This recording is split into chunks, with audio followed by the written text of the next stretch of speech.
You're listening to an Airwave Media Podcast. Feel like who art ed? We'll try to spice it. Who art ed? Mr. Wood art ed me. Good. Either way, it's ambiguous. It works on so many levels. I know. That's off to a great start. Welcome to Who Arted, Weekly Art History for All Ages. I'm your host, Kyle Wood, and today I've got a TLDR mini episode with some fun facts about Giuseppe Arcimboldo. Giuseppe Arcimboldo was born in Milan, Italy around 1526 or 1527. His father, Biagio, was a painter, and he taught Giuseppe the trade. He began his career creating traditional religious artwork, stained glass window designs, and tapestries for the Milan Cathedral and the Cathedral of Monza. In 1562, he moved to Vienna to become the portraitist to the Habsburg Emperor Ferdinand I. He also served Ferdinand's successors, Maximilian II and Rudolf II, relocating to the imperial court in Prague. For over 25 years, Arcimboldo remained a celebrated artist in the Habsburg Empire, serving not just as a painter, but also as a central figure in the court's cultural life. Arcimboldo is best known for his signature Mannerist style, the composite head. Instead of painting standard portraits of nobles, he painted imaginative human busts made out of objects. He painted fruits, vegetables, flowers, animals, even everyday objects arranged to create the illusion of a human face. His style was a unique blend of Renaissance ideals with a bit of surrealist humor. Now, here are 5 quick things to know about Giuseppe Arcimboldo. Number 1. In addition to painting, Arcimboldo worked as an event planner for the imperial court. Giuseppe Arcimboldo was the master of festivals for the Habsburg emperors. In his role, Arcimboldo was responsible for designing costumes, stage settings, ornate chariots, and pretty much anything else needed for courtly events, pageants, or ceremonies. He even engineered creative waterworks to entertain the wealthy courtiers. Beyond party planning, he also served as the director of the Royal Cabinet of Curiosities, known as the Kunstkammer. He was in charge of acquiring art, antiquities, oddities of nature, and exotic animals for the emperor's collection. Leonardo da Vinci is the most famous Renaissance polymath, but Arcimboldo appears to have had similarly diverse interests and an inventive mind. He even apparently came up with an elaborate system of musical notation using colors to represent different musical notes. Arcimboldo's system had lower tones as white and light hues, and higher notes got progressively darker, which feels like another way his eye was different than most people, because while I don't see sound, I think we can all agree it should be the other way around. Number 2. His famous composite portraits weren't just jokes, they were actually loaded with symbolism. While his paintings of faces made of produce might seem like simple little jokes, they were actually well thought out visual allegories. For example, his famous 4 Seasons and 4 Elements series were presented to Emperor Maximilian II to symbolize the Habsburg family's dominion over time, nature, and the known universe. They were one of the most powerful political dynasties in all of Europe. By constructing these faces out of plant and animal specimens gathered from all over the world, Arcimboldo sent a clear political message. They demonstrated that the emperor had a vast global reach and commanded all the resources of the entire planet. The emperor actually had Arcimboldo paint multiple copies of this series to send to political rivals and allies as a flex of his imperial wealth. And as we look at the 4 seasons, the seasons also represented the biological stages of human life. Spring represented childhood and early youth, constructed entirely out of tightly packed, newly bloomed flowers to signify new beginnings and vitality. Summer corresponds to young adulthood and the prime of life, built from vibrant, sun-ripened produce like peaches and cherries that represent peak physical maturity. Autumn symbolizes middle age, utilizing harvest crops like the root vegetables, gourds, and grapes to reflect the culmination of life's work and the onset of physical decline. And finally, winter depicts old age and the end of the life cycle, portraying the subject as a gnarled, deeply wrinkled tree stump with bare, broken branches, a sparse ivy beard, and a sour lemon hanging from its neck, emphasizing the physical frailty and harsh finality of life. And number 3. A lot of Arcimboldo's original artwork was stolen as spoils of war. During the 30 Years' War, the Swedish army invaded Prague in 1648. As a part of their conquest, they raided Prague Castle and looted the massive collections of the late Emperor Rudolf II. War pillaging was a common practice of the era, and the invading generals took whatever they saw as valuable. Because of this raid, many of Arcimboldo's masterpieces were removed from Central Europe.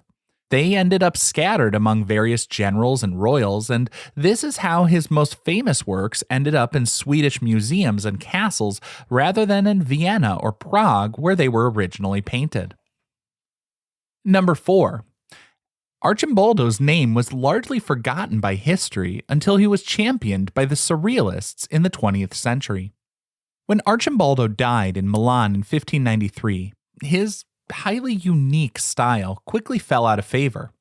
For centuries, art historians viewed his composite heads as eccentric historical anomalies or simple parlor tricks rather than serious fine art, and he faded into relative obscurity. Then, in the 1930s, modern artists like Salvador Dali and the Surrealists rediscovered his work and spoke of him as a visionary.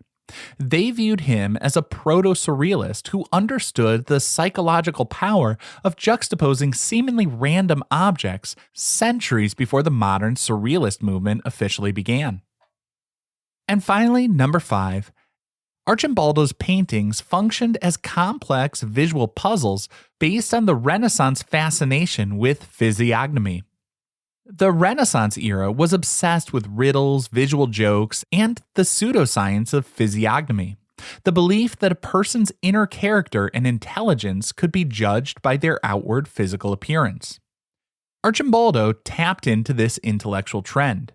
He chose specific objects that related to the subject's profession, personality, or other symbolic meanings. His compositions forced the viewer's brain to perceive two different things simultaneously: a pile of inanimate objects and a living, breathing human face. Unraveling the clues and making sense of this dual illusion was an engaging intellectual game for the Habsburg court. And now, I always like to focus on a specific work from the artist I'm covering in any episode.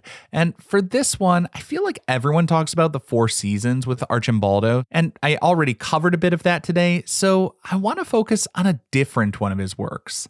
The Librarian is oil on canvas painted between 1562 and 1566. I like this one because it stands out as one of Arcimboldo's most modern-looking compositions. And I say that not only because of that sort of proto-surrealist symbolism, but also constructing a figure from books gives it this very geometric, almost cubist look. The Librarian was painted shortly after Arcimboldo arrived at the Habsburg court. It's part of a series of portraits depicting members of the Emperor Maximilian II's entourage. The subject of the painting is widely believed to be Wolfgang Lazius, a prominent humanist and historian who served the Holy Roman Emperors. Lazius was an avid scholar and relentless collector of manuscripts, so constructing his likeness out of the very objects he obsessed over was a fairly obvious choice. But again, this goes to that Renaissance idea of physiognomy, the character and the inner world of the person being visible in their outward appearance. The torso is formed by a stack of big, heavy, leather-bound books, and it's draped with a dark curtain that almost mimics a heavy winter cloak. The head is constructed from books stacked vertically and horizontally to create the planes of the face. An open book is resting on the top, and the pages kind of act like the hair or maybe a hat. Arcimboldo used library accessories for facial features, 2 metal key rings to serve as eyes, a feather duster, although I guess the dusters were actually made of like animal tails back then, but that forms the beard, and paper bookmarks are coming out of the books to form the fingers. Art historians remain divided on the underlying intent of the librarian. Some say it's a celebration of a scholarly man and an homage to an intellectual atmosphere of the Habsburg court. That interpretation makes sense, particularly in the context of its creation. I mean, Arcimboldo was new to the Habsburg court, so painting a flattering portrait of a member of the entourage, the library director, it just seems like a good strategy to get along with those in power. That being said, there is a reasonable argument that the painting is meant to be cutting and satirical.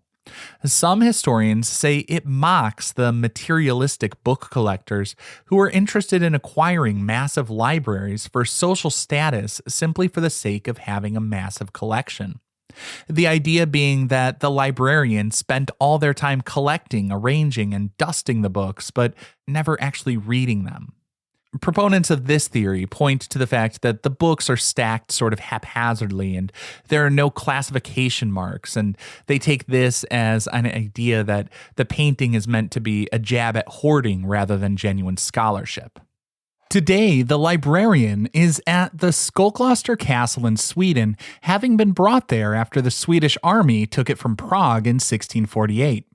There were multiple copies of the work painted, and some recent studies from 2011 indicate this may have been an early 17th century copy of Arcimboldo's lost original.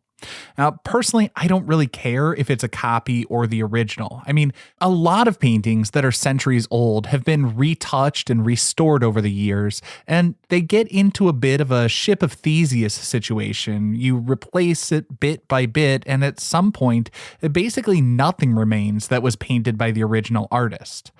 For me, it's all about the ideas, and this composition is a perfect example of Arcimboldo's genius. Taking symbolic objects and stacking them until they become a literal representation of the subject. This concludes this week's episode of Who Arted, part of the Airwave Media Podcast Network. If you found this tolerable, please leave a rating or review on your favorite podcast app. You can find images of the work being discussed this week and every week on social media at Who Arted Podcast on Twitter, Instagram, and TikTok, and of course on the website whoartedpodcast.com. Podcast done.